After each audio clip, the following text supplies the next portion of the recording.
2 ଅଗଷ୍ଟରୁ ବୃଷଭ ରାଶିମାନଙ୍କ ପାଇଁ ରାହୁଙ୍କର ବଡ଼ ତୁଫାନ ନେଇ ଆସୁଛନ୍ତି ଆପଣଙ୍କ ଜୀବନରେ ବଡ଼ ପରିବର୍ତ୍ତନ। ତ ବର୍ଷରୁ ଯେଉଁ ମନୋକାମନା ଥିଲା ରାହୁ 2 ଅଗଷ୍ଟରୁ 5 ଡିସେମ୍ବର ମଧ୍ୟରେ ଯଦି ପୂର୍ଣ୍ଣ ନ ହେଲା ତାହେଲେ ଆପଣ ନିଶ୍ଚୟ କହିବେ କମେଣ୍ଟ ବକ୍ସରେ। କାରଣ ହେଲା ବୃଷଭ ରାଶିମାନଙ୍କ ପାଇଁ ଦଶମ ଭାବରେ କର୍ମ ଭାବରେ ରାହୁ ନିଜ ନକ୍ଷତ୍ରରେ ରହିଛନ୍ତି। ତ ଏଠାରେ ଟିକେ ବୁଝନ୍ତୁ ଆପଣ ନିଜ ଘରେ କିପରି ରୁହନ୍ତି, ଯାହା ଇଚ୍ଛା ହୁଏ ତାହା ପିନ୍ଧନ୍ତି, ଯାହା କରିବାର ଇଚ୍ଛା ତାହା କରନ୍ତି, କୌଣସି ଡିସିପ୍ଲିନରେ କରନ୍ତି ନାହିଁ। ତ କୌଣସି ପ୍ରକାର ଷ୍ଟ୍ରେସ୍ ବି ନଥାଏ।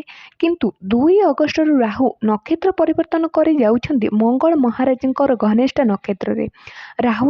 ମଙ୍ଗଳ ଦେବ ଗ୍ରହର ସେନାପତି ଅଟନ୍ତି। ବିଲକୁଲ ବି ସେମାନଙ୍କର ସିଷ୍ଟମରେ ପରବାର ନାହିଁ। ତ ମଙ୍ଗଳଦେବ ଆପଣ ଜାଣିଛନ୍ତି ଯେହେତୁ ଗ୍ରହର ସେନାପତି, ତାଙ୍କୁ କୌଣସି ବି ଡିସିପ୍ଲିନ ରୁଲ୍ ଭାଙ୍ଗିବା ତାଙ୍କୁ ପସନ୍ଦ ଲାଗେନି। ସେ ରୁଲ୍ ରେଗୁଲେଟରେ ରହିବାକୁ ଚାହାନ୍ତି। ତ ମଙ୍ଗଳଦେବ ଅଣ୍ଡରରେ ରହି ରାହୁ ଯେପରି ମୁଁ କହିବି କି ସେହିପରି କରିବେ। ତ ମଙ୍ଗଳଙ୍କର ଅଣ୍ଡରରେ ରହି ରାହୁଦେବ ଏବେ ଆପଣଙ୍କୁ ରେଜଲ୍ଟ ଦେବେ। ତ ଏହି ସ୍ଥିତିରେ ନେଇ ଆସୁଛି ରାହୁ ମହାରାଜ ସେନାପତିଙ୍କର ଦଣ୍ଡ ବଳରେ କାର୍ଯ୍ୟ କରିବେ। ମଙ୍ଗଳଙ୍କ ଦଣ୍ଡ ବଳରେ ଏବେ ରାହୁ ଦଣ୍ଡିତ ହେବେ ଓ ଆପଣଙ୍କୁ ପଜିଟିଭ୍ ରେଜଲ୍ଟ ଦେବେ। ତ କାର୍ଯ୍ୟ କରିବାକୁ ଯାଉଛନ୍ତି ତାହା ବାର ବାର ଅଟକୁଥିଲା, କାର୍ଯ୍ୟକୁ ପୁରା ହେବାକୁ ଦେଉନଥିଲା। ପ୍ରତ୍ୟେକର ପ୍ରମାଣ ଆବଶ୍ୟକତା ନଥାଏ, ବଡ଼ ବଡ଼ କାର୍ଯ୍ୟକୁ ପଛରୁ ଅଟକୁଥିଲା। ତ ଲକ୍ଷେ ପ୍ରୟାସ କଲେ ମଧ୍ୟ ଏହାର ସକ୍ସେସ୍ ପାଇପାରୁନଥିଲେ ଆପଣ। କିନ୍ତୁ ଏହି ସମୟରେ କର୍ମ ଭାବରେ ବସି ସପୋର୍ଟ ନାହିଁ, ନୂଆ ଜବ୍ ସର୍ଚ୍ଚ କରୁଥିଲେ, ସେଥିରେ ମଧ୍ୟ ଆପଣ ଦେଖୁଥିଲେ କି କୌଣସି ପ୍ରକାର ବାଧାବିଘ୍ନ ରହୁଥିଲା। ବ୍ୟାପାରରେ ଟ୍ରେଣ୍ଡରେ ଯାହା ବି ଡିଲ୍ କରୁଥିଲେ ତାହା କ୍ୟାନସଲ୍ ହେଉଥିଲା। ତ ସେନାପତିଙ୍କ ନକ୍ଷତ୍ରରେ ଯେବେ ରହିବେ ତ ଆପଣଙ୍କର ପ୍ରପର ଷ୍ଟେବିଲିଟି ଆସିବ ଆପଣଙ୍କର କାର୍ଯ୍ୟକ୍ଷେତ୍ରରେ। ଏହା ଲେଖିକି ରଖନ୍ତୁ। ତ ଯେତେବେଳେ ରାହୁ ଆସି ସାରିଲେଣି 2 ଅଗଷ୍ଟରୁ ମଙ୍ଗଳଙ୍କ ନକ୍ଷତ୍ରରେ, ଯେଉଁ ବି ଆପଣ କର୍ମରେ ଆପଣ ଦେଖୁଥିଲେ ଯେତେ ହାର୍ଡ଼ୱାର୍କ କଲେ ମଧ୍ୟ ଆପଣଙ୍କୁ ରେଜଲ୍ଟ ମିଳୁନଥିଲା।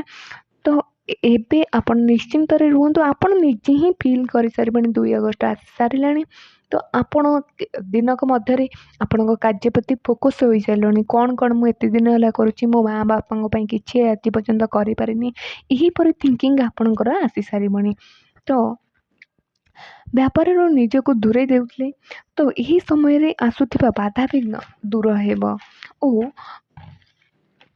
ଆପଣ ଏହି ସମୟରେ ଯାହା ବି କାର୍ଯ୍ୟ କରିବେ ଆପଣ ସେଥିରେ ପ୍ରଶଂସା ପାଇବେ ଓ କାର୍ଯ୍ୟକ୍ଷେତ୍ରରେ ଆପଣଙ୍କର ଆବଶ୍ୟକତାକୁ ଦେଖାଯିବ। ତ ଦେବଗୁରୁ ବୃହସ୍ପତିଙ୍କ ପରି ରାହୁଙ୍କର ମଧ୍ୟ 3ଟି ଦୃଷ୍ଟି ରହିଛି, 5th, 7th ଓ 9th। ତ ଏହି 3ଟି ଦୃଷ୍ଟିରେ ରହି ରାହୁ କ'ଣ ରେଜଲ୍ଟ ଦେବେ? ତ ଘନିଷ୍ଠ ନକ୍ଷତ୍ରରେ ପ୍ରବେଶ କରିଛନ୍ତି ରାହୁ, ତ ଦୃଷ୍ଟିରୁ ମଧ୍ୟ ଆପଣଙ୍କୁ ପ୍ରଫିଟ୍ ଦେବେ। ତ ରାହୁଙ୍କର 5th ଦୃଷ୍ଟି ଆପଣଙ୍କର ପଡ଼ୁଛି 2nd ହାଉସ୍ରେ। ତ 2nd ହାଉସ୍ ବାଣୀ, ଫ୍ୟାମିଲି, ପରିବାର, ଧନଭାବର ହୋଇଥାଏ।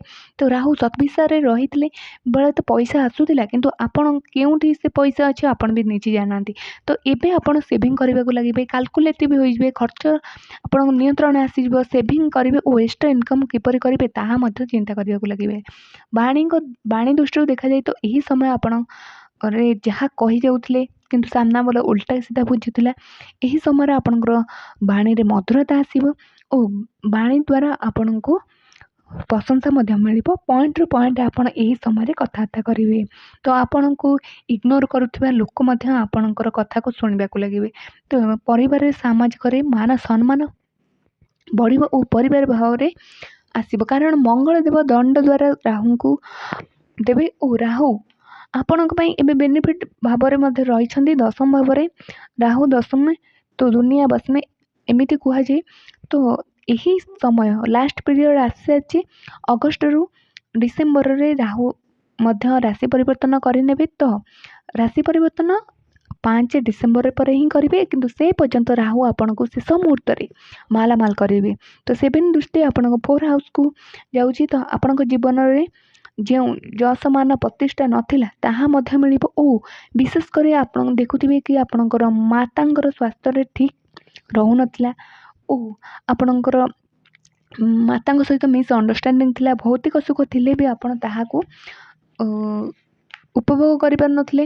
ତ ଏହି ସମୟରେ ଆପଣଙ୍କ ମାତାଙ୍କର ସ୍ୱାସ୍ଥ୍ୟ ବିଲକୁଲ ଠିକ୍ ରହିବ ଓ ଏହି ସମୟରେ ଆପଣ ଡିସିପ୍ଲିନର ଦୁନିଆକୁ ଯିବେ।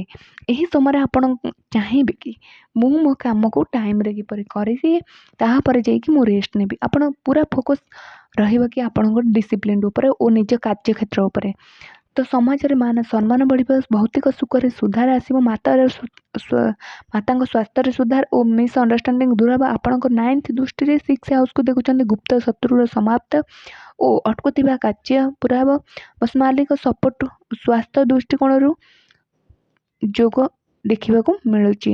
ତ ଏହି ସମୟରେ ରାହୁ ସେନାପତିଙ୍କ ନକ୍ଷତ୍ରରେ ରହି ଆପଣଙ୍କୁ ବହୁତ କିଛି ବେନିଫିଟ୍ ଦେଉଛନ୍ତି। ତ ଲାଇକ୍ ସେୟାର ସବସ୍କ୍ରାଇବ୍ କରିବେ। ଦେଖନ୍ତୁ, ଏହି ଯେଉଁ ସବୁ କଥା କୁହାଗଲା ଆପଣଙ୍କ ଜୀବନରେ ସବୁ ହେବନି। କିଛି ଲୋକଙ୍କର ମାଆଙ୍କ ଦେହ ଖରାପ, ଜଣେ ଜଣଙ୍କର ଫାଇନାନ୍ସିଆଲ୍ ଲସ୍ ଆସୁଛି, ଜଣେ ଜଣେ ଜବ୍ ବି ପାଉନାହାନ୍ତି, କର୍ମକ୍ଷେତ୍ରରେ ହାରି ଯାଉଛନ୍ତି। ତା ମାନେ ନୁହେଁ କି ଆପଣ ଯାହା ବି ଶୁଣିଲେ ତାହା ହେବ ଓ ପ୍ରଫିଟ୍ ମଧ୍ୟ ସେହି ଅନୁସାରେ ମିଳିବ। ଯଦି ଆପଣଙ୍କର ରାହୁ ଆପଣଙ୍କର 6, 12 ବା ଲଗ୍ନ ଭାବରେ ନାହିଁ, ତାହେଲେ ଆପଣଙ୍କୁ ବହୁତ ବେନିଫିଟ୍ ମିଳିବ। ତ ଏହା ଜେନେରାଲ୍ ପ୍ରେଡିକ୍ସନ୍ ଅଟେ। ଆପଣ ଯଦି ବହୁତ ଜୀବନରେ ପରିଶାନ ଅଛନ୍ତି, ତାହେଲେ ନିଜର କୁଣ୍ଡଳୀ ବିଶ୍ଳେଷଣ ନିହାତି କରିଦିଅନ୍ତୁ।